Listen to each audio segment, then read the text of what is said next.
Qué agrado de volver a compartir con ustedes este programa a través de, por supuesto, la televisión, a través de los portales de internet, en YouTube y también a través de Facebook. Muchas gracias por compartir nuevamente con nosotros. Hoy día, nuevamente compartimos junto al pastor Miguel Ángel Rivera una serie de temas muy importantes que a usted, sin duda, le va a ayudar mucho. Hoy día comenzamos a estudiar una serie de cursos edificando para generaciones futuras. Y hoy día el tema principal, antes de saludar a nuestro pastor Miguel Ángel, las inversiones, jubilaciones y el éxito personal. De esto vamos a hablar hoy día, sin duda también a la luz de la palabra, junto al pastor Miguel Ángel Rivera de la Iglesia Alianza Cristiana y Misionera. Pastor, ¿cómo está? Bien, a lo mejor Pablo. Un poco extensa la introducción. No, está bien. ¿Cómo estás? Bien, gracias al Señor. Gracias. Muy interesado en aprender de este tema, que nos va a ayudar sin duda mucho. Bueno, yo he visto que están todos muy preocupados de la jubilación y de todo este tipo de cosas. Me parece que nosotros no tenemos que entrar a tratar temas por lo popular que puedan ser. Eso sería caer en una vorágine, en una montaña rusa que de repente nos puede llevar a perder de vista los principios fundamentales. Pero quise poner este nombre, inversiones, jubilación y el éxito personal, como un contraste, Pablo, porque de repente hoy día nosotros tenemos la idea de que el éxito personal tiene estrecha relación con el bienestar material. Así se nos ha venido transmitiendo por varios años. Exacto. Varios años. Y en eso entonces existen dos ideas que se han creado para hacernos entender que eso es éxito.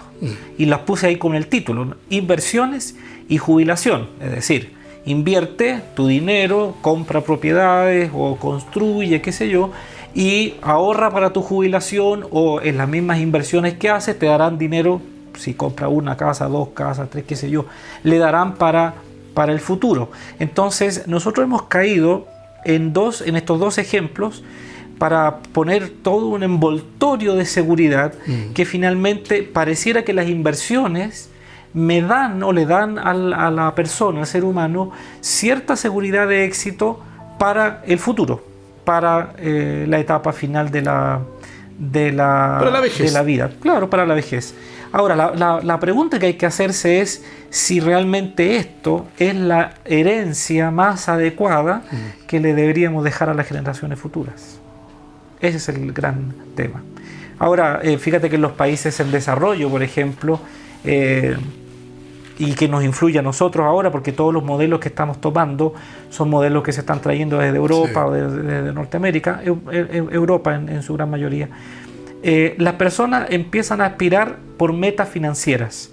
Las metas financieras le llevan a adquirir más cosas, adquirir más compromisos, tratar de tener más dinero. Entonces el asunto es que los países como nosotros en Occidente, que estamos en vía de desarrollo, Chile uno de los primeros que está bastante avanzado, tenemos que aprender ciertos principios bíblicos, y por eso que quise tocar este tema. Necesitamos aprender los principios bíblicos más básicos para este tema del éxito, de la edificación de las generaciones futuras. O sea, ¿qué le voy a dejar a mis hijos? Si yo acumulo dinero y riqueza, le puedo dejar una herencia, le puedo dejar una empresa, le puedo dejar una propiedad, una casa. Bueno, quisiera que a través de la Biblia fuéramos por estos programas, viendo algunos elementos bien básicos sobre este tema de la edificación futura o la edificación para el futuro, la seguridad para el futuro, las proyecciones para el futuro. Es decir, ¿qué herencia dejamos? ¿Y en qué pasaje de la Biblia podemos tomarnos para ir de lleno ya al tema? Bueno, hoy día quisiera partir con los ricos. Si uno habla de principios elementales para el futuro, para dejar herencia, alguna persona dirá, bueno, yo soy pobre, no le voy a dejar nada más que la educación a mis hijos, o valores y todo eso. Bueno, pareciera que eso está en desdén, en retroceso. Dejarle una herencia a un hijo de valores de rectitud, de valores de decencia, valores de honorabilidad, honestidad, cumplimiento del trabajo, son valores que tienen mayor precio que el dinero. ¿Pero qué implica ser rico? Por ejemplo, ¿usted es rico? Bueno, una pregunta que si la contestáramos como el mundo la hace, diría no. En los cánones de riqueza, no. tal vez en los cánones que la Biblia nos señala, sí. Déjame ir a la Escritura y vamos a retomar esta pregunta, porque yo creo que tú me la haces, se la podemos hacer a todos los que nos están escuchando también. Sí, claro. ¿Somos ricos?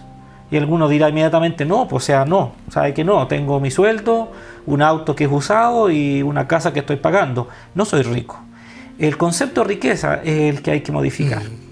El libro de Primera de Timoteo, carta de Pablo a Timoteo, los últimos 3 libros de Timoteo, Primera y Segunda, y Tito, son cartas que el apóstol dejó al final de su carrera para los siguientes líderes de la iglesia.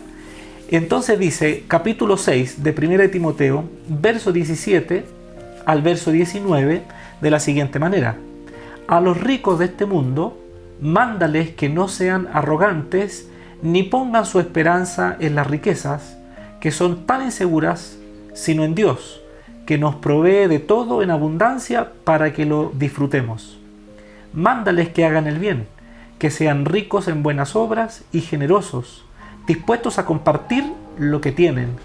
De este modo atesorarán para sí un seguro caudal para el futuro y obtendrán la vida verdadera.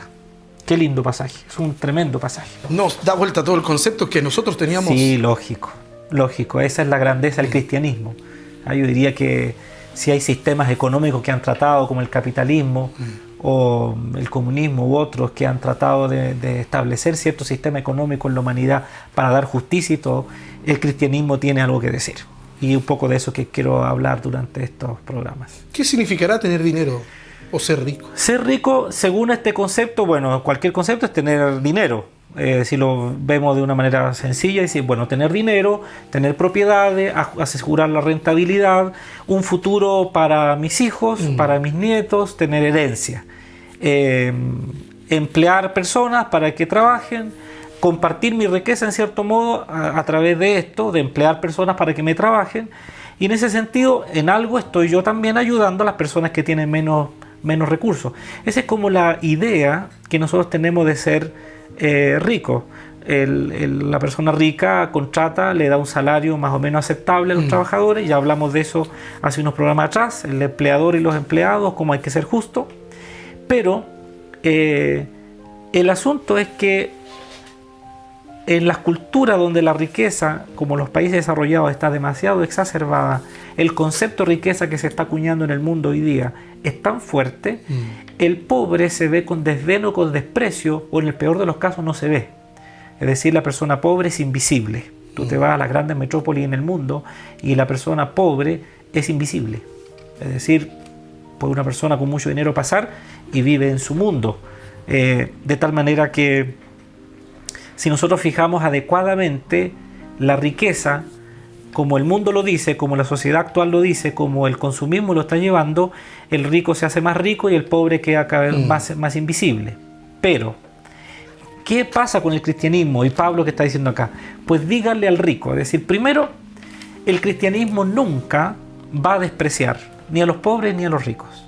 De tal forma que el rico tiene en su frente, ante él, una puerta tremendamente abierta, Pablo, tremendamente abierta, para servir a la causa del reino de Cristo, para servir a los propósitos nobles, para servir a los propósitos del reino, de la iglesia y de su familia. O sea, definitivamente una persona rica, alguna que nos esté escuchando, que tiene posibilidades de ayudar, puede realmente fundar un futuro bastante mejor para sí que solamente estar acumulando, administrando propiedades o riqueza o pensando en la herencia material para el futuro. ¿Qué significa fijar la esperanza de uno en la incertidumbre de las riquezas?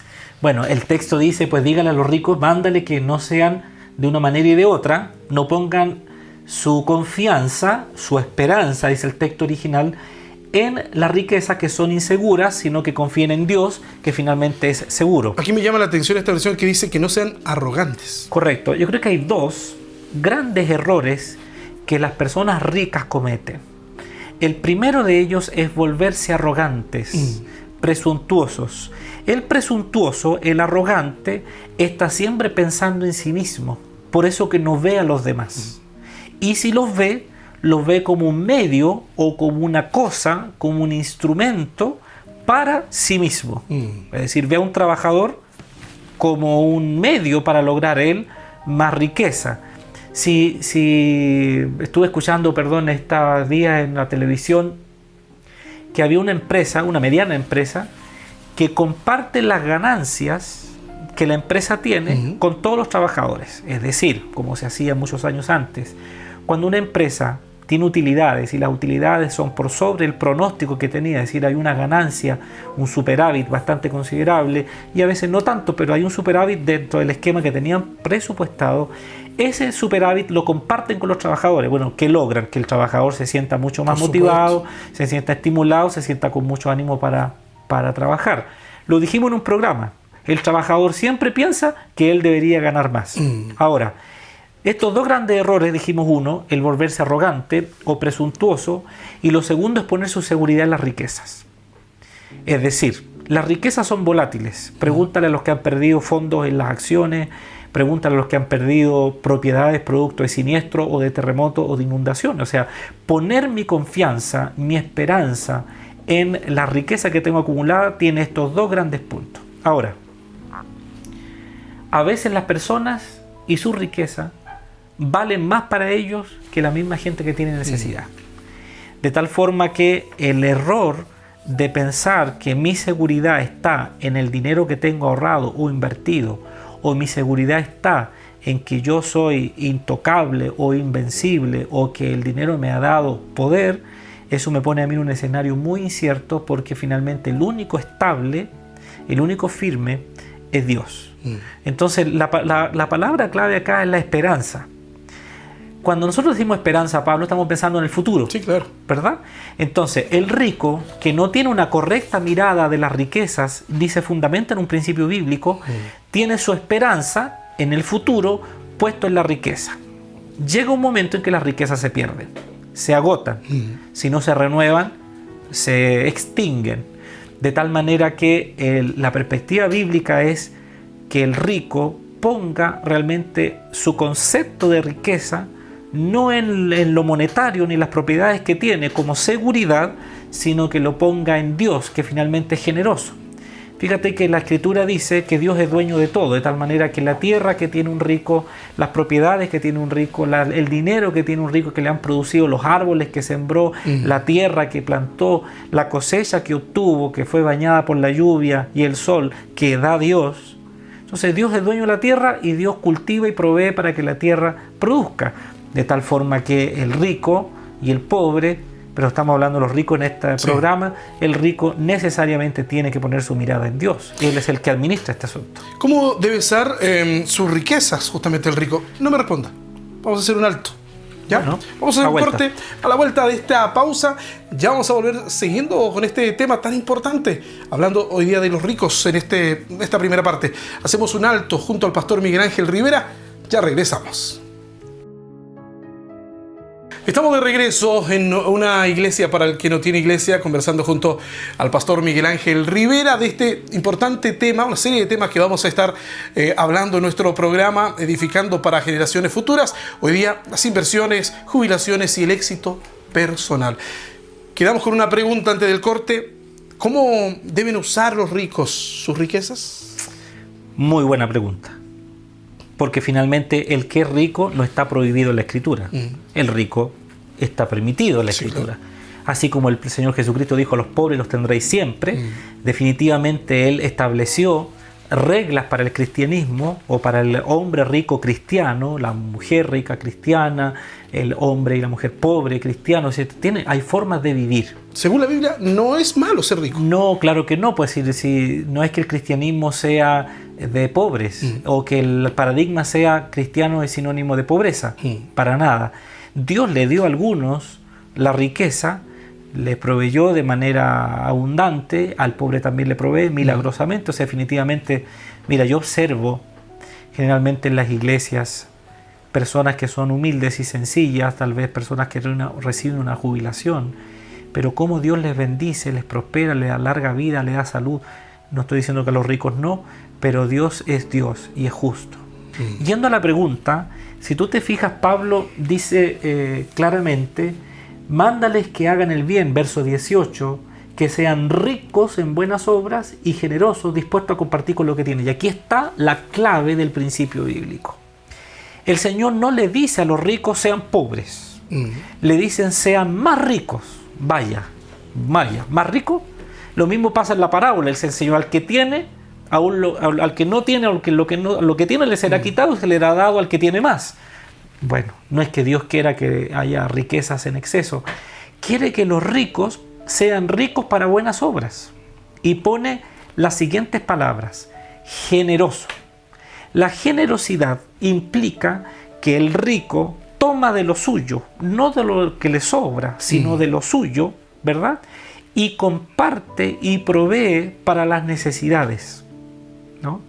Recuerdo muchos años atrás, no siendo yo una persona rica de acuerdo a los conceptos humanos, no bíblicos, pero recuerdo haber visto una familia que estaba comenzando a venir a la iglesia con 2 hijos, me parece. Y yo tenía mis 2 hijas en el colegio y se acercaba la época de tener los útiles y todo eso. Y encontré la familia en la misma librería donde yo fui. Yo compraba para mis chicas. Sucedió un milagro en esa oportunidad, porque el dueño de la librería, después que me recibió la lista y me entregó todos los materiales que las 2 niñas, mis 2 hijas, necesitaban, me dio la mano y me dijo: pastor, no necesita pagarme. Este es un regalo que quiero hacer para usted por su ayuda, por su trabajo como pastor. Él no era cristiano, pero lo hizo. Cuando yo viví esa experiencia, antes de salir de la librería, Pablo, yo vi esa otra familia, una familia que estaba comenzando el camino de la fe, con una necesidad muy grande. Ellos no tenían recursos, estaban cotizando para comprar. Entonces yo tomé la lista de sus manos, se la pasé al dueño de la librería y le dije: por favor, entréguele lo que ellos necesitan y la cuenta usted me la entrega a mí, yo la voy a pagar. Él me quedó mirando y me dijo: pastor, me dijo, no, usted no está obligado a hacerlo. Yo le dije: tú no estabas obligado a pagar mi cuenta. Yo no te lo prohibí. No me prohíbas tú a mí hacer lo que yo creo que debo hacer. Yo no era rico conforme el mundo, con millones en mis bolsillos. Pero la riqueza que el Señor está pidiéndole a cada persona es la generosidad. Él fue generoso conmigo, yo soy generoso con otro. Seguramente esa familia será generosa con otros después. Y entonces el equilibrio acá está en que las buenas obras tienen que ver con dispuesto a compartir y generoso. Yo creo, Pablo, que la clave es que los ricos dispongan su riqueza para servir a los demás. ¿Cómo pueden los ricos contar con esas riquezas externas? Los ricos pueden administrar sus recursos de una manera egoísta. Y yo diría que hay 2 grandes peligros que el rico, y vuelvo a decir, tal vez incluyendo el pobre también, o el de clase media, puede enfrentar. El orgullo, que es decir, mirar por encima a los demás, olvidarse de los demás. ¿Sabe, Pablo, donde yo veo que inclusive las personas de clase media están entrando en este engaño? En que hoy día no hay respeto cuando se conduce, por ejemplo. Una persona puede golpear a otro en su auto, puede no respetar el que está en la calle. Incluso en el supermercado la gente corre por ser el primero que el otro. Discúlpame, en las poblaciones o sectores donde se construyeron casas y calles, no pensando que la gente iba a tener autos, porque hay que decir la verdad. Calles angostas donde de repente un auto y otro no pueden pasar al mismo tiempo. El ceder el asiento en un autobús. Todas estas cosas hablan de una forma cultural de vida en donde el orgullo está llenando el corazón del ser humano. Entonces el rico puede caer en el peligro del orgullo. Pensar en sí mismo y mirar por sobre el hombro a los demás, como que él no va a necesitar. Y lo segundo, el materialismo. El materialismo tiene que ver con disfrutar las cosas y olvidarse del proveedor, olvidarse de quién es el que me da toda la riqueza que tengo. De tal manera que la riqueza puede arruinar la vida de una persona. Voy a decir más. Es posible que una persona rica me esté escuchando en esta hora y lo que voy a decir le diga si en realidad tiene razón este pastor. Muchos ricos han perdido su matrimonio.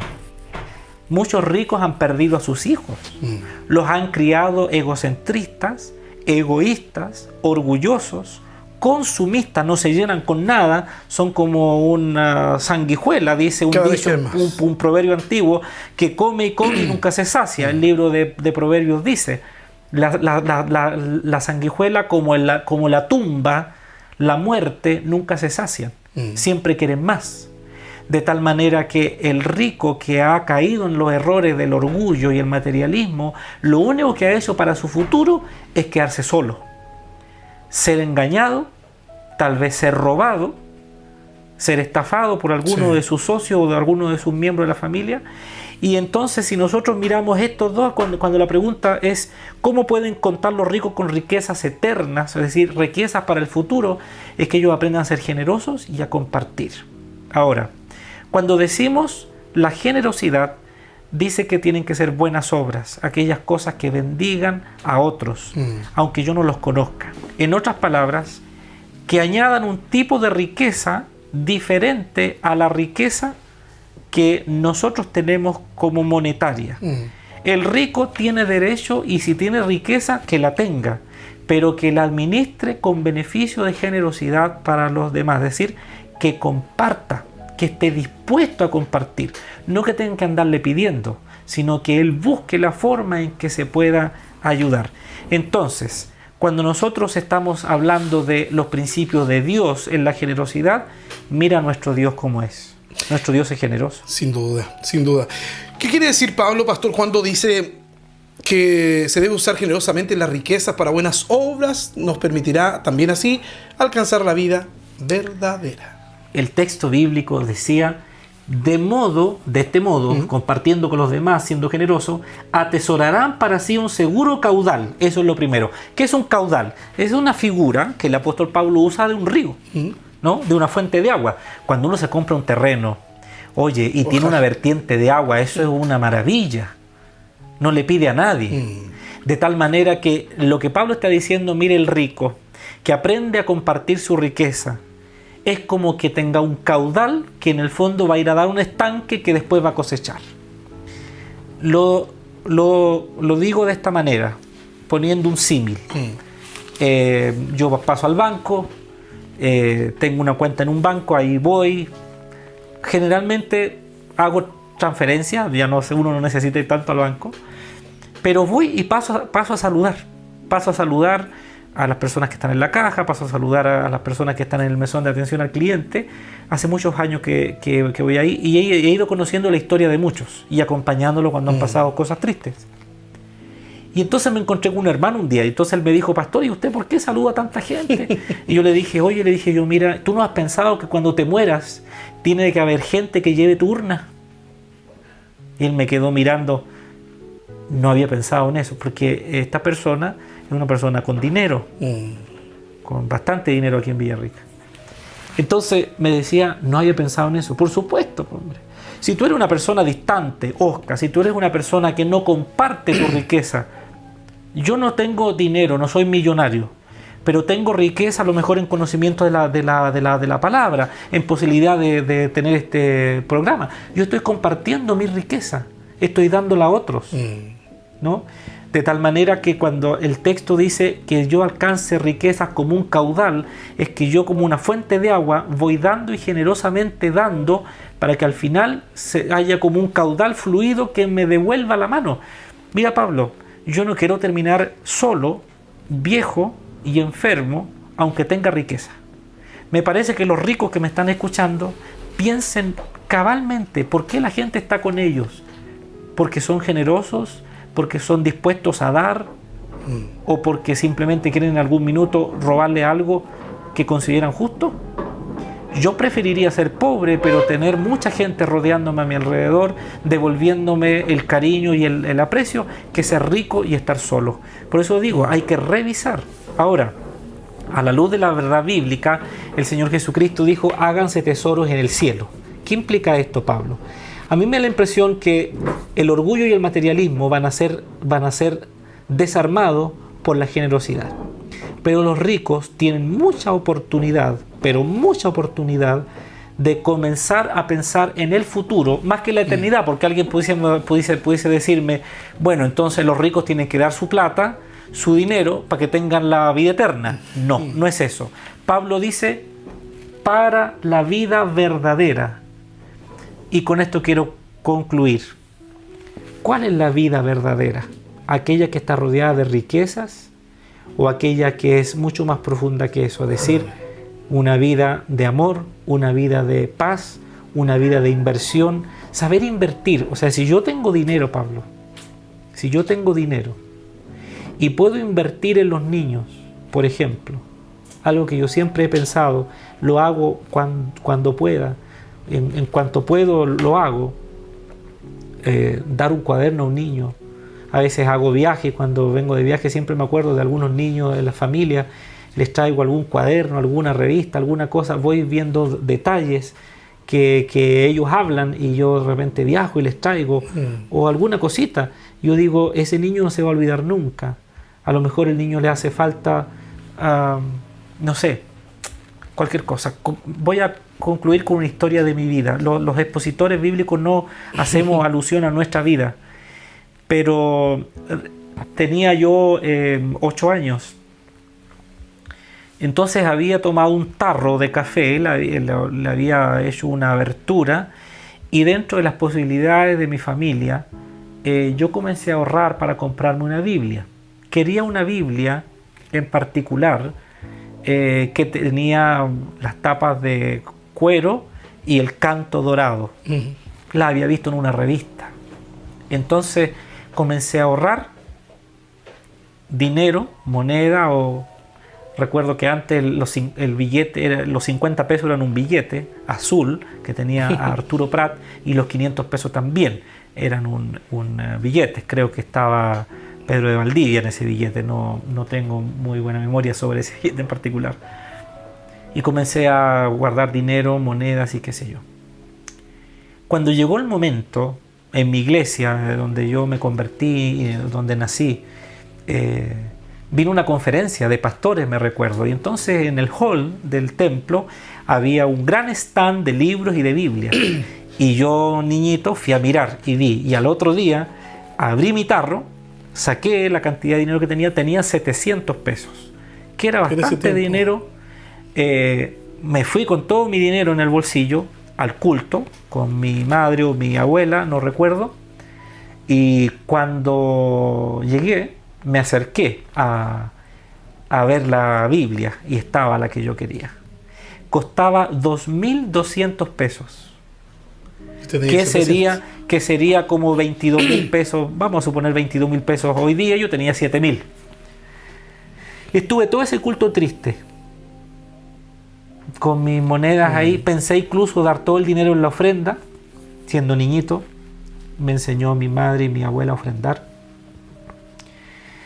Pero no, me quedé con el dinero y dije, bueno, para la próxima voy a seguir juntando, qué sé yo. Y como niño, antes de salir del templo, cuando terminó el culto, volví a ir a ver la Biblia. Yo la miraba, la tomé y la miraba y la dejé. Cuando la estaba dejando, detrás mío había un hermano, que era uno de los ancianos de la iglesia. Me puso la mano en el hombro, me dijo, ¿y por qué tomas esa Biblia? Le dije, tío, porque me gusta. Y le conté, y junté dinero, y metí mi mano en el bolsillo, saqué los 700 pesos, bien calentitos estaban donde los tenía tomaditos, y entonces le dije, y junté 700 pesos, pero la Biblia cuesta 2.200, pero voy a seguir juntando, y una próxima vez. Yo vivía en un pueblito chico, digamos, no había librería cristiana, había que esperar que viniera otra actividad para tener este acceso. Yo recuerdo que ese anciano me tomó la mano, me la abrió, tomó los 700 pesos, lo sacó de mi mano, tomó la Biblia y me la pasó. Y yo me fui con mi Biblia esa noche. yo no entendía lo que pasó. Yo iba feliz con mi Biblia. Sí, claro. Él lo que hizo fue poner el resto de dinero, ¿verdad? El resto de dinero, que si lo calculamos hoy día eran 13 o 14 o 15 mil pesos más. Entonces era dinero. Él era una persona ya retirada de su trabajo, era un hermano jubilado. Te voy a contar que cuando tuve la Biblia la usé 1 año, 2 años, casi 3 años. Nunca le puse nombre. Mi madre me decía, póngale nombre, no se le va a perder, qué sé yo. Yo leía mi Biblia, era de cantos dorados, de la tapa burdeo de cuero. Nunca le quise poner nombre, no sabía por qué. 3 años después aceptó a Cristo como Salvador mi hermano, el que seguía de mí, y yo le regalé mi Biblia. La Biblia que yo tanto había deseado. Eso es lo que yo te estoy tratando de transmitir en esta tarde. Que tenemos que aprender a ser generosos de la riqueza que tenemos. Ahora, hemos hablado de los ricos, pero este principio corre para todos. Sí, claro. De tal forma que la riqueza o abundancia que Dios me ha dado a mí tiene que retribuir, tiene que compartirse con otros. Y a los ricos particularmente Dios no le pide que sean pobres. Ricos sean más ricos, pero que su riqueza no sea para el materialismo ni para el orgullo, sino para la generosidad. Ese es el principio bíblico. Así es. Ha sido un tema muy interesante compartido con el pastor Miguel Ángel Rivera. El primer estudio de esta serie que vamos a comenzar a tener desde esta semana en adelante. La próxima semana seguramente vamos a tener un estudio también siguiendo esta misma línea, ¿no? Vamos a ir abriendo el camino para que todos, ricos, no tan ricos, y los que no han tenido tanta fortuna, diría el mundo, pero han sido bendecidos por Dios de una u otra manera, podamos ir entendiendo qué funciones cumple la iglesia local, qué función cumple mi inversión hacia el futuro. Es decir, no voy a hablar de economía, voy a hablar de los principios del reino de Dios para la vida económica, para la vida de la inversión que realmente vale. Ya está hecha la invitación entonces para que la próxima semana comparta con nosotros, pero no podemos despedirnos sin antes orar, pastor. Gracias, Pablo, por esta oportunidad. Amén. Oramos. Padre, Gracias. Gracias, Señor, porque de una u otra manera hemos sido enriquecidos. Sí, Padre. Algunos monetariamente, y a ellos, Señor, los bendigo y le pido, Señor, en su nombre, que ellos puedan evaluar su vida y descubrir si son ricos realmente o si son pobres. Porque tal vez son ricos en dinero, pero pobres en su corazón, pobres al no compartir, pobres al no mirar al que tiene necesidad, pobres al no ver dónde ser generoso. Señor, sea cual sea la condición de los que nos están escuchando, te ruego que los principios del cristianismo entren fuertemente en su vida. Bendice, Señor, a aquellos que han tenido que vivir la pobreza, a aquellos que han tenido que vivir la escasez. Inclusive tenemos conciencia, Señor, de nuestro país en que todavía hay extrema pobreza, algo que no es digno de un ser humano.